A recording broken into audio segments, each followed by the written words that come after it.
Hello everyone, जय हिंद। जैसा कि हमने अपना क्लास स्टार्ट किया था पॉलिटिकल साइंस का ऑनलाइन प्लेटफॉर्म, जहाँ पे हमने बात की थी कि हम आने वाले कोई भी एग्ज़ाम जहाँ पे पॉलिटिकल साइंस से रिलेटेड क्वेश्चन पूछे जाते हैं उसके बारे में बात करेंगे। और इसकी शुरुआत हम करेंगे क्लास 11th और क्लास 12th के साथ, क्लास 11th 12th की पॉलिटिकल साइंस के साथ। तो शुरुआत तो हालांकि हमने क्लास 9th और 10th से भी किया। क्लास 10th से ज़्यादा कमेंट बॉक्स में आ रहे थे कि क्लास 10th का एक बनाया जाए, तो हमने शुरुआत वहाँ से की। हालांकि हमको पढ़ना 11th 12th भी है, तो हम शुरुआत करेंगे आज क्लास 12th से। ठीक है, क्लास 11th से। क्लास 11th में जो हमारा पॉलिटिकल साइंस है वहाँ से हम शुरुआत करेंगे। तो क्लास 11th में मैंने आपको सिलेबस के बारे में बताया था कि क्लास 11th में हमारी 2 बुक होगी। ठीक है, क्लास 11th में हमारी 2 बुक होगी, एक पॉलिटिकल थ्योरी और एक आपकी इंडियन कॉन्स्टिट्यूशन एट वर्क। तो हम इंडियन कॉन्स्टिट्यूशन एट वर्क से स्टार्ट करेंगे। ठीक है, और ये क्लास जो होगी आपकी उनके लिए होगी जो स्पेशली आपके सीबीएसई बोर्ड में स्टूडेंट है, जो या फिर जो अपना सिविल सर्वेंट्स के लिए, सिविल सर्विसेज एग्जामिनेशन के लिए अपने फाउंडेशन को तैयार करना चाह रहे हैं उनके लिए, या फिर सीयूटी या फिर यूजीसी नेट या फिर कोई भी एग्ज़ाम जहाँ पे पॉलिटिकल साइंस से क्वेश्चन पूछे जाते हैं। तो ये फर्स्ट चैप्टर है आपका, और चैप्टर काफ़ी आपका लेंदी है, तो हम चैप्टर को 2 पार्ट में 2 वीडियोस के माध्यम से समझेंगे, क्योंकि हमको हर एक पॉइंट को कॉन्सेप्ट के साथ समझना है। ठीक है, तो हम हर एक पॉइंट को समझते हुए चलेंगे कि चैप्टर में हमें क्या क्या देखना है, और ये देखेंगे भी क्वेश्चन कहाँ से आते हैं, क्या क्वेश्चन आते हैं। तो फर्स्ट पॉइंट है चैप्टर का कि why do we need a constitution, हमें कॉन्स्टिट्यूशन की नीड क्यों होती है। कॉन्स्टिट्यूशन की नीड हमें क्यों होती है, ये जानने से पहले हमें ये पहले जानना होगा कि कॉन्स्टिट्यूशन एक्चुअल में है क्या, कॉन्स्टिट्यूशन का मतलब क्या है। तो कॉन्स्टिट्यूशन को मतलब समझाने के लिए मैं आपको एग्जांपल दूंगा आपके अपने लाइफ का, कि अगर आप फैमिली के पार्ट होंगे, सोसाइटी के पार्ट होंगे, किसी स्कूल के स्टूडेंट होंगे, या फिर कहीं वर्किंग प्रोफेशन होंगे जहाँ पे आप जॉब कर रहे हों, या फिर आपकी किसी कोचिंग के स्टूडेंट होंगे, यानी कि आप किसी न किसी सोसाइटी या किसी न किसी ग्रुप से डेफिनेटली जुड़े हुए होंगे। और आपने एक बात ऑब्जर्व करी होगी, ध्यान दिया होगा कि इन सारे ग्रुप्स का, सारे इंस्टीट्यूट्स का, सारे ऑर्गेनाइजेशन के अपने कुछ बेसिक रूल्स होते हैं, जिसके आधार पर वो ऑर्गेनाइजेशन अपने प्रिंसिपल को, अपने फंक्शंस को एग्जीक्यूट करता है, चलाता है, उनको फॉलो करता है, ताकि उनका जो काम हो पाए वो सुटेबल तरीके से और कंफर्टेबल तरीके से हो पाए। तो हमने क्या देखा कि हर एक इंस्टीट्यूट, हर ऑर्गेनाइजेशन एक अपना रूल बनाता है, जिसको हम आम तौर पे रूल बुक बोलते हैं। आपने देखा होगा कि मैनुअल्स आते हैं, अलग अलग इंस्टीट्यूट्स के मैनुअल्स आते हैं, कंपनियों के मैनुअल आते हैं कि ये काम करना है, कोड ऑफ कंडक्ट आता है कि इस तरीके से अकॉर्डिंग आपको चलना है। तो अगर हम देख रहे हैं हमने कि एक कंपनी का, एक ऑर्गेनाइजेशन का, एक ग्रुप का, एक फैमिली का भी अपना रूल हो सकता है। तो जब हम एक देश में रहते हैं, कंट्री में रहते हैं, तो डेफिनेटली उस कंट्री के भी अपने कुछ रूल्स होंगे, जिसके आधार पे वो कंट्री चलती होगी, जिसको वो फॉलो करती होगी। तो हम स्टार्ट करते हैं, हम आते हैं एग्जाम्पल के साथ अपने देश भारत से, या फिर किसी देश का एग्जाम्पल लेंगे आप। तो हर एक कंट्री में डिफरेंट टाइप के लोग रहते हैं, डिफरेंट सोसाइटी के लोग रहते हैं, डिफरेंट ग्रुप्स के लोग रहते हैं, जो रिलीजन के बेस पे, प्रोफेशन के बेस पे, एबिलिटी के बेस पे, हॉबीज़ के बेस पे, टेस्ट के बेस पे, वेल्थ के बेस पे, एज के बेस पे, या फिर और भी बहुत सारे क्राइटेरिया है जिसके आधार पर लोग आपस में बटे होते हैं। और हमने देखा कि उनके हर एक पॉइंट को लेके उनका अपना ओपिनियन होता है, उनके अपने आइडियाज़, अपने थॉट्स होते हैं, हर व्यक्ति के अपने थॉट होते हैं। तो मान लीजिए आपकी सोसाइटी में, आपकी कंट्री में कई सारे लोग हैं, और आपकी कंट्री में कोई एक प्रॉब्लम होती है, कोई भी एक प्रॉब्लम, तो ज़रूरी नहीं कि हर एक व्यक्ति का जो सोल्यूशन होगा, जो अपना ओपिनियन होगा, सेम होगा। अगर हम 10 या 15 लोगों का एक ग्रुप बनाए इन्हीं सोसाइटी में से लेके, हर ग्रुप से हम लोगों ने एक व्यक्ति को उठाया है और 15 लोगों का एक ग्रुप बना दिया, जिसमें से सभी लोग अलग अलग कम्युनिटी से हैं, अलग अलग ग्रुप से, और उनके सामने एक अगर प्रॉब्लम को रखें हम, कोई भी प्रॉब्लम को, आपकी कंट्री कोई भी प्रॉब्लम को, तो हम एक बात को ऑब्जर्व करेंगे कि सबके अपने डिफरेंट डिफरेंट आंसर्स आएंगे, सबके अपने डिफरेंट डिफरेंट ओपिनियंस आएंगे। हर कोई उस प्रॉब्लम को अपने तरीके से सॉल्व करने का प्रयास करेगा। अब ऐसे कंडीशन में जब हमारे पास प्रॉब्लम एक है और सोल्यूशन 15 आ गए हैं, तो हम किस सोल्यूशन को अडॉप्ट करेंगे, किस सोल्यूशन को मानेंगे। अगर किसी एक को माना हमने तो बाकी 14 लोग 14 लोग क्या करेंगे, उसको अपोज करेंगे, डिस्प्यूट करेंगे और कंट्री में एक अनरेस्ट या फिर डिस्टर्बेंस क्रिएट हो सकता है, प्रॉब्लम क्रिएट हो सकती है। ऐसे में हमें नीड होती है कॉन्स्टिट्यूशन की। ठीक है, कॉन्स्टिट्यूशन क्या करता है, इन सभी 15 लोगों के जो ओपिनियंस होते हैं उनका एक कॉमन ओपिनियन निकालता है, जिसको हम क्या बोलते हैं कि एक बेसिक रूल प्रोवाइड करता है हमको इन्हीं सभी लोगों से ओपिनियन लेके, जहाँ पे क्या होगा, ये सभी लोग वहाँ उस पॉइंट पे, उस रूल पे, उस सोल्यूशन पे एग्री होंगे। ठीक है, यानी कि आपका कॉन्स्टिट्यूशन हमको एक ऐसा बेसिक और एक ऐसा कॉमन आपका रूल प्रोवाइड करेगा जहाँ पे सोसाइटी के सभी लोग मिनिमम तरीके से क्या होंगे, वहाँ पे एग्री हो जाएंगे। उनके सारे सोल्यूशन तो नहीं मिलेंगे, लेकिन ऐसा एक पॉइंट मिलेगा जहाँ पे सभी लोग क्या हों, कोऑर्डिनेट हो पाते हैं, एक दूसरे को समझ पाते हैं या फिर एक साथ एक पॉइंट पे आ पाते हैं। ठीक है, तो क्या देखा हमने कि डाइवर्स ग्रुप होता है सोसाइटी में जिसके बीच में डिस्प्यूट्स होते हैं, और फिर देखा हमने क्या कि कॉन्स्टिट्यूशन पे क्या करता है कि कुछ एक बेसिक रूल प्रोवाइड कर देता है, इन्हीं की सोल्यूशन को लेके हम एक कॉमन सोल्यूशन निकाल देते हैं जहाँ पे लोगों को उस सोल्यूशन के बारे में जानकारी होती है। ठीक है, अगला स्टेप क्या होता है, कॉन्स्टिट्यूशन क्या करेगा कि उस रूल को लीगली इन्फोर्स करेगा, यह इंश्योर करेगा कि जो सोल्यूशन आया है उसको हम कंट्री में इम्प्लीमेंट कर पाएंगे, लीगली इम्प्लीमेंट कर पाएंगे। ठीक है, और इस बात की भी इंश्योर एश्योरेंस देगा आपके कॉन्स्टिट्यूशन कि जो रूल्स बनाए गए हैं, ठीक है, जो रूल्स बनाए गए हैं, जो कॉमन रूल बनाया गया है, वहाँ पे सभी लोग क्या हों, एग्री हों, सभी लोग उस रूल को फॉलो करें। तो यहाँ पे हमने लास्ट में कंक्लूड क्या निकाला कि हमारा कॉन्स्टिट्यूशन का जो फंक्शन है, जो फर्स्ट फंक्शन है कॉन्स्टिट्यूशन का, वो minimal coordination among the member of society, जहाँ पे लोगों के बीच में एक मिनिमम कोऑर्डिनेशन को प्रोवाइड करता है। तो हमारे यहाँ से एक फर्स्ट पॉइंट आता है कि कॉन्स्टिट्यूशन का मेन फंक्शन क्या है। The first function of the constitution is to provide a set of basic rules that allow for the minimum coordination amongst member of society. यानी कि आपका जो कॉन्स्टिट्यूशन है वो हमें एक बेसिक रूल प्रोवाइड करता है, एक कॉमन बेसिक रूल प्रोवाइड करता है जहाँ पे सोसाइटी के सभी लोग के बीच में एक मिनिमम कोऑर्डिनेशन इस्टेब्लिश हो पाता है। ठीक है, तो यहाँ से हो गया हमारा क्या, कॉन्स्टिट्यूशन का फर्स्ट फंक्शन। अब आते हैं हम सेकंड पॉइंट पे। सेकंड पॉइंट है हमारा specification of decision making power. दूसरा क्या है, सेकंड जो हमारा है कि जो ये रूल्स बनाए जाते हैं, ये जो कॉमन चीज़ लिया गया है, यह डिसाइड करने वाला कौन होगा। ठीक है, तो यह जो रूल है, यह जो डिसाइड करने वाला जो कॉमन चीज़ लिया गया है उसमें से वो डिसाइड करने वाला कौन होगा, इसका भी सोल्यूशन हमारा कॉन्स्टिट्यूशन ही देता है। ठीक है, a constitution is a body of a fundamental principle according to which a state is constituted और govern.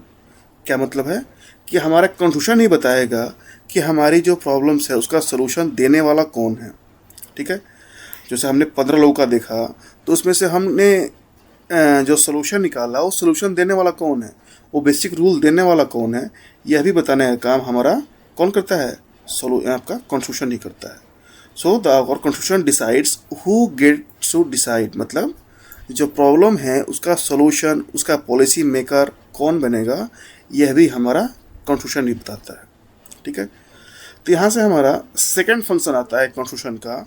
The second function of a constitution is to specify who has the power to make decisions in a society. It decides how the government will be constituted. क्या हमने देखा कि constitution का second function ये है कि constitution खुद ये बताएगा कि कॉन्स्टिट्यूशन में बनाने वाले नियम जो होते हैं, जो बेसिक रूल्स होते हैं, उसको डिसाइड कौन करेगा। ठीक है, चलिए अब देखिए, हम जब किसी भी देश से कॉन्स्टिट्यूशन को देखते हैं, आमतौर पे हमारा एक मिसकंसेप्ट ये होता है कि कॉन्स्टिट्यूशन सिर्फ एक डेमोक्रेटिक कंट्री में ही होता होगा। ठीक है, हमारा एक मिसकंसेप्ट होता है कि जो आपकी डेमोक्रेसी है बस कॉन्स्टिट्यूशन वहीं पर रहता होगा, लेकिन ये बिल्कुल ही कन्फ्यूज़न है, बिल्कुल ही फॉल्स है।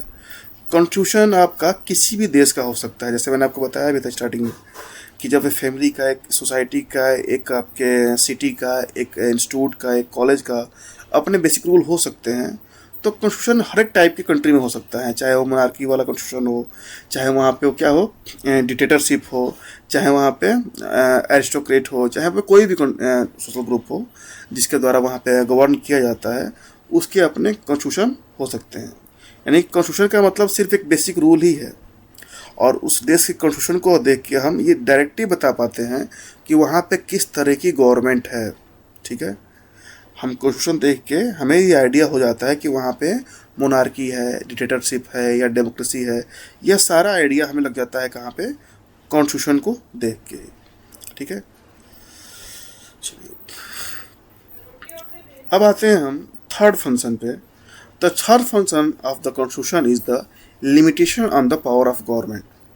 जो हमारा थर्ड फंक्शन है कॉन्स्टिट्यूशन का, वह आपकी जो गवर्नमेंट है, चाहे वो डिक्टेटरशिप हो, चाहे आपकी डेमोक्रेसी हो। स्पेशली हम बात करेंगे आपकी डेमोक्रेसी में, क्योंकि जो लिमिटेशन ऑफ पावर होता है वो डेमोक्रेसी में ही हो सकता है। डिक्टेटरशिप में या फिर मोनार्की में वहाँ पे लिमिटेशन के बारे में हम नहीं देखते हैं। ठीक है, जो थर्ड फंक्शन है डेमोक्रेटिक कॉन्स्टिट्यूशन का, वो ये है कि वो अपनी गवर्नमेंट के ऊपर लिमिटेशन भी लगाता है। लिमिटेशन की सेंस में कि वो क्या नियम बना सकते हैं और क्या नियम के बारे में वो वहाँ पे इंटरफेयर नहीं कर सकते हैं।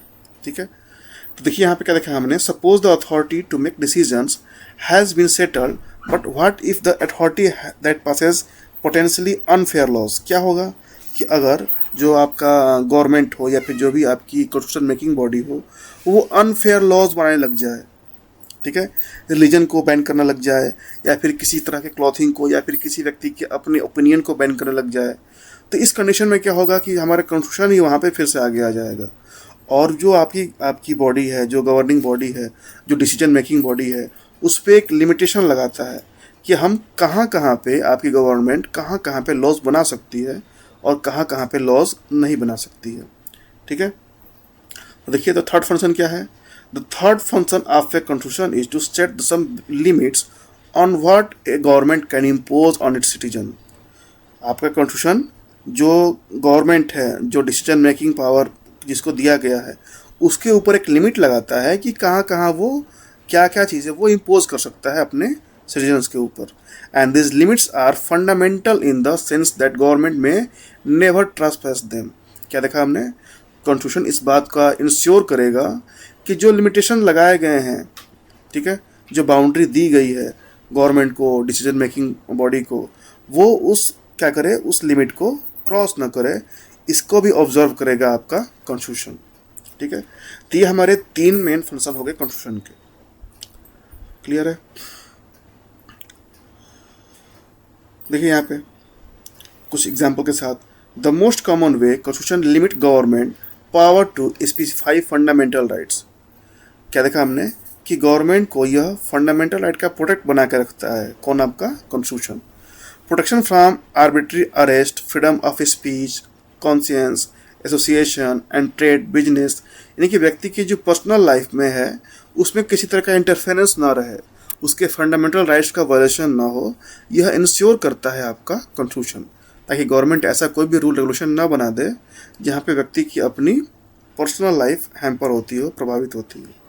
ठीक है, तो थर्ड हमारा हो गया हमारा फंक्शन यहाँ पे। फोर्थ क्या है फंक्शन हमारा, aspiration and goal of society. Aspiration and goal of society क्या है?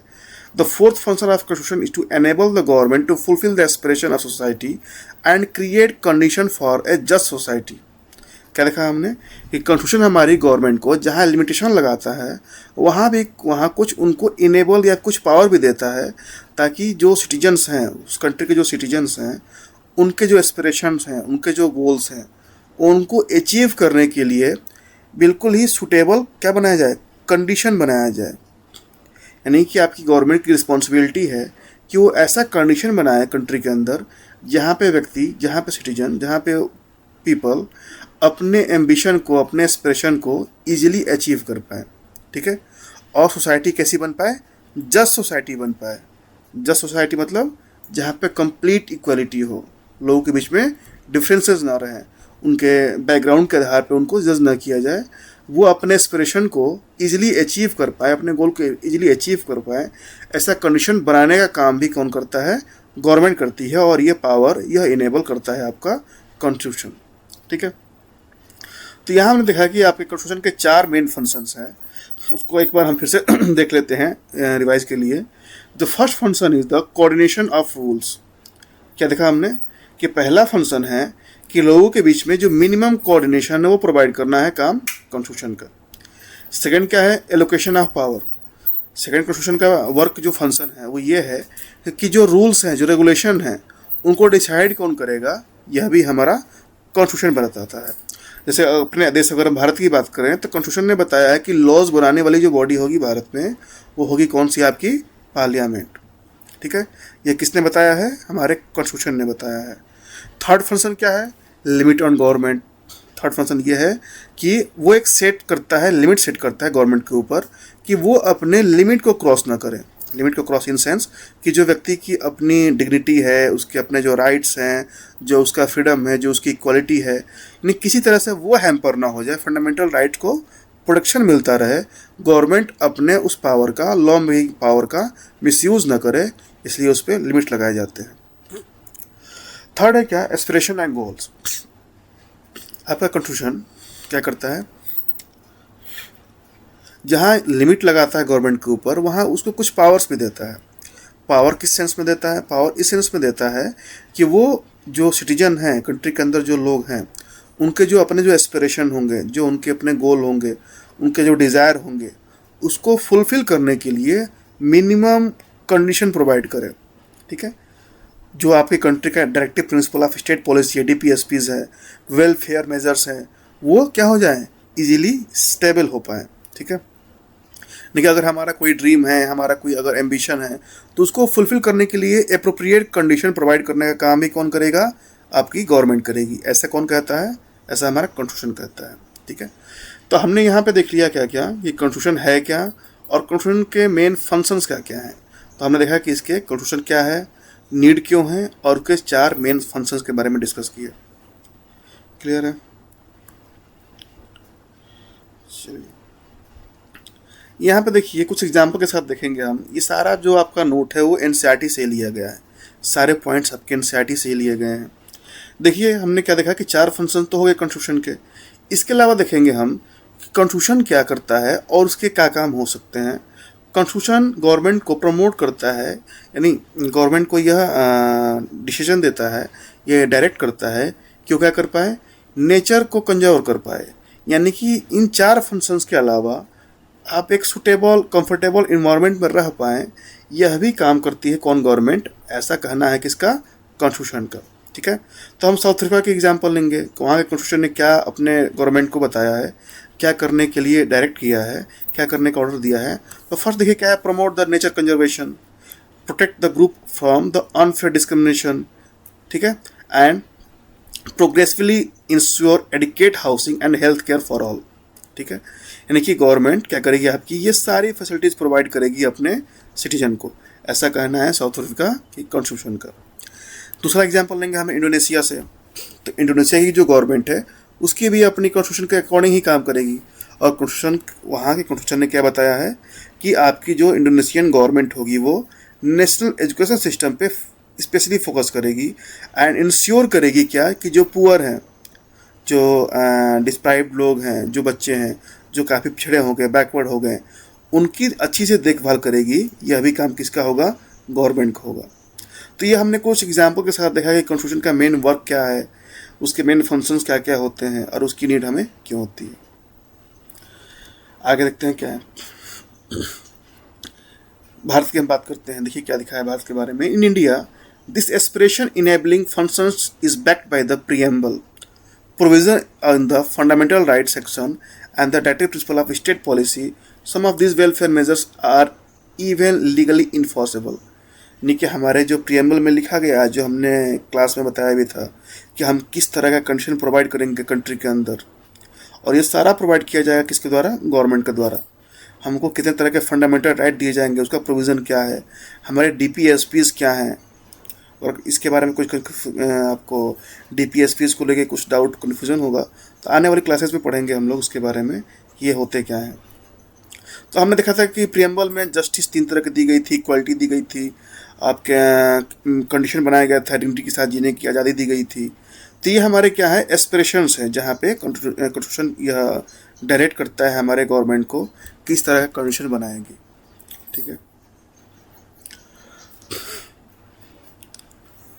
आगे आते हैं। आगे कुछ और फंक्शंस के बारे में देखेंगे कि कॉन्स्टिट्यूशन के होने से जो सिटीजन हैं उनकी आइडेंटिटी पे कोई इफेक्ट पड़ता है या नहीं पड़ता है। तो हम जिस तरह के कॉन्स्टिट्यूशन में रहते हैं वो कॉन्स्टिट्यूशन हमारी पॉलिटिकल आइडेंटिटी बढ़ जाती है।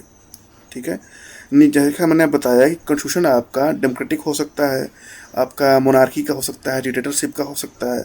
तो जिस तरह का कॉन्स्टिट्यूशन हमारी कंट्री में रहेगा, जिस तरह का सिस्टम हमारी कंट्री में रहेंगे, वो हमारे क्या बन जाती है, पॉलिटिकल आइडेंटिटी बन जाती है कि हम एक डेमोक्रेटिक कॉन्स्टिट्यूशन के अंडर में आते हैं। तो हमारी क्या हो गई, वो पॉलिटिकल आइडेंटिटी हो गई।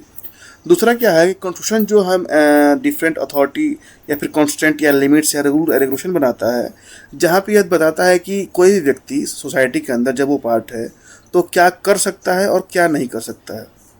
तो ऐसे बहुत सारी मोरालिटी के आधार पे चीज़ों को हमने क्या किया है, इलीगल या फिर सोशल, उसको हम सोशली डिसअप्रूव्ड मानते हैं। तो हमने क्या देखा, जो आपका कॉन्स्टिट्यूशन है वो हमको पहला पॉलिटिकल आइडेंटिटी देता है, और जो हम क्या कर सकते हैं और क्या नहीं कर सकते हैं इसके आधार पे हमको एक मोरल आइडेंटिटी भी देता है। ठीक है,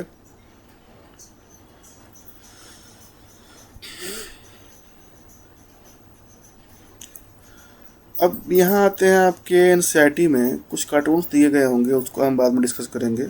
पहले आते हैं हम कि जितना हमने अब तक पढ़ा है, जितना अब तक हमने कुछ देखा है, वहाँ तक हमने क्या क्या सीखा है। देखिए क्या है, आपको टेबल दिया गया होगा फिल करने के लिए एनसीईआरटी के बुक में। पहला इसमें दिया गया था टेबल में कि the government can not order any citizen to follow or not follow any religion. यानी कि ये एक प्रोविज़न है गवर्नमेंट का, और ये किस तरह के फंक्शन को इंडिकेट करता है। ठीक है, तो देखिए तो फर्स्ट पॉइंट है क्या, limitation on the power of government. क्या हमने देखा कि गवर्नमेंट किसी को रिलीजन को फॉलो करने के लिए या फिर न फॉलो करने के लिए इन्फोर्स नहीं कर सकती है, और ये हमें दिखाता है कि आपका कॉन्स्टिट्यूशन क्या करता है, गवर्नमेंट के ऊपर लिमिटेशन लगाता है। ठीक है, सेकंड क्या देखते हैं हम कि the government must try to reduce the inequalities in income and wealth. ये हमें किस प्रोविजन को दिखाता है, ये दिखाता है कि aspiration and goal of society. ठीक है, कि जब इनइक्वालिटी रिड्यूस हो पाएगी, जब आपका इनकम और वेल्थ के स्टेबल रिसोर्सेज बन पाएंगे, तभी जो सिटीजन होगा अपने एस्पिरेशन को, अपने गोल को अचीव कर पाएगा, या फिर जो चीज़ें डीपीएसपी में दी गई हैं वो इनेबल हो पाएंगी। थर्ड है पॉइंट क्या, the president has power to appoint the prime minister. ये आपका एक प्रोविज़न है। तो ये प्रोविज़न क्या बताता है हमको, specification of the decision making power. ये दिखाता है क्या कि कॉन्स्टिट्यूशन में जो डिसीजन मेकिंग पावर है वो किसको दिया गया है, कॉन्स्टिट्यूशन ने यह पावर किसको दिया है। ठीक है, allocation of power. Next point है क्या, the constitution is the supreme law that everyone has to obey. ये जो प्रोविज़न है यह किस बात को इंडिकेट करता है, यह दिखाता है कोऑर्डिनेशन को। सभी लोग किस चीज़ पर एग्री करेंगे, जब उनके बीच में क्या होगा, कोऑर्डिनेशन होगा। Establish constitutional authority supremacy over all the institutions inclusive parliament. ठीक है, तो हम अगर भारत की एग्जांपल दें तो इंडिया में सबसे जो सुप्रीम होगा क्या होगा, वो कॉन्स्टिट्यूशन होगा। कॉन्स्टिट्यूशन से ऊपर कोई भी इंस्टीट्यूशन, कोई भी अथॉरिटी, कोई भी आपका इंडिविजुअल कुछ नहीं हो सकता है। सबसे सुप्रीम क्या होगा, कॉन्स्टिट्यूशन होगा, क्योंकि वही हमें कोऑर्डिनेट होकर चलने के लिए कंडीशन प्रोवाइड करता है। लास्ट देखते हैं क्या है हमारा, Indian citizenship is not limited, Indian citizenship is not limited to people of any race, caste and religion. यह प्रोविजन हमें क्या बात इंडिकेट करता है, express the fundamental national identity of the people. क्या देखा हमने कि हमारा कॉन्स्टिट्यूशन इस तरह के कंडीशन हमको प्रोवाइड करता है कि हम रेस के आधार पे, कास्ट के आधार पे, रिलीजन के आधार पे जज नहीं किए जाएंगे, और ये हमारी बन जाती है क्या, नेशनल या फिर पॉलिटिकल आइडेंटिटी बन जाती है। ठीक है, तो चैप्टर आपका काफ़ी लेंदी था ये। तो चैप्टर को हमने बताया था कि 2 पार्ट में हम डिस्कस करेंगे। तो एक पार्ट ये आपका आज यहाँ तक कंप्लीट होता है। सेकंड पार्ट जल्दी आएगा जिसमें हम चैप्टर के आगे वाले पार्ट के बारे में, आगे वाले जो हिस्से हैं उसके बारे में डिस्कस करेंगे। ठीक है, तो यहाँ तक आप रिवाइज करिए। अगर कोई भी क्वेश्चन डाउट आता है तो कमेंट बॉक्स में ज़रूर बताइएगा। Thank you.